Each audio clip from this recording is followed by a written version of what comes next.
আমরা নির্দিষ্ট আমাদের প্রস্তাবনা সংস্কার প্রস্তাবনা আমরা উপস্থাপন করেছি। সেখানে মৌলিকভাবে যে প্রস্তাবনাগুলো এসেছে তার মধ্যে বড় একটি হলো নির্বাচন ব্যবস্থার সংস্কার, নির্বাচন কমিশন সহ যাবতীয় বৈষম্যমূলক এবং যে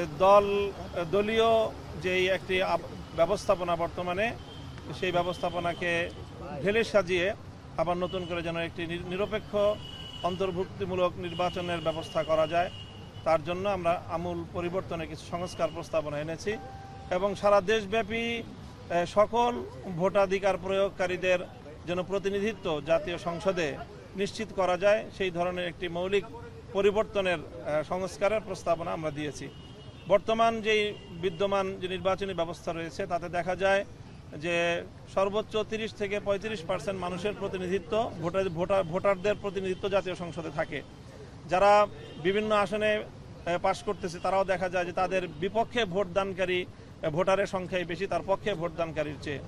কাজে এই ব্যবস্থাটির আমূল সংস্কার এনে যেন এমন একটি ব্যবস্থা হয় যাতে ম্যাক্সিমাম এবং সকল ভোটাধিকার প্রয়োগকারীদেরই প্রতিনিধিত্ব কোনো না কোনোভাবে যেন জাতীয় সংসদে নিশ্চিত করা যায়।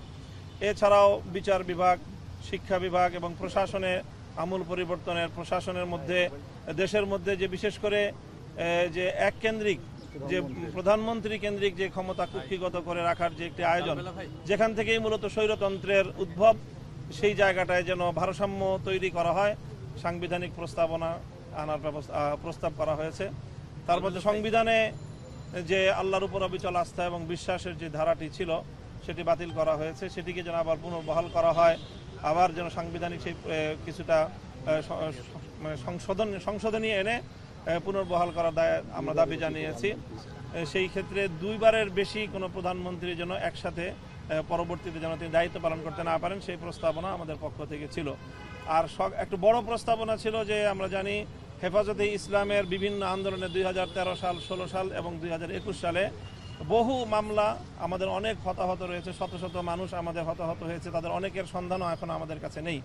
আমরা সেই ব্যাপারে সহযোগিতা চেয়েছি যেন আমাদের সকল শহীদদের এবং নিখোঁজ মানুষদের কোনো একটি নিরপেক্ষ সুন্দর একটি প্রতিবেদন যেন আমাদের সামনে আসতে পারে এবং সকল হত্যাকাণ্ডের যেন বিচারের ব্যবস্থা, বিশেষ করে ট্রাইব্যুনাল গঠন করে হলেও দ্রুত বিচারের ব্যবস্থার জন্য লেন্দি কোনো প্রক্রিয়া যেন না যায়, অতি দ্রুত সেই বিচারের ব্যবস্থায়, বিচারের আওতায় যারা মূলত দায়ী এবং তাদেরকে যারা নির্দেশদাতা যারা সংশ্লিষ্ট ছিল তাদের সকলের জন্য বিচারের একটা আয়োজন করা যায়, সে ব্যাপারে আমরা দাবি জানিয়েছি। এছাড়া দেশের কোনো নীতিমালা আইন প্রণয়নের ক্ষেত্রে ইসলাম বিরোধী কোনো নীতি আইন যেন প্রণয়ন না হয় সেই বিষয়ে আমরা প্রস্তাবনা এবং দাবি জানিয়েছি। এবং হেফাজতে ইসলামের সকল মামলাগুলো, প্রায় 3 শতাধিক মামলা দেশব্যাপী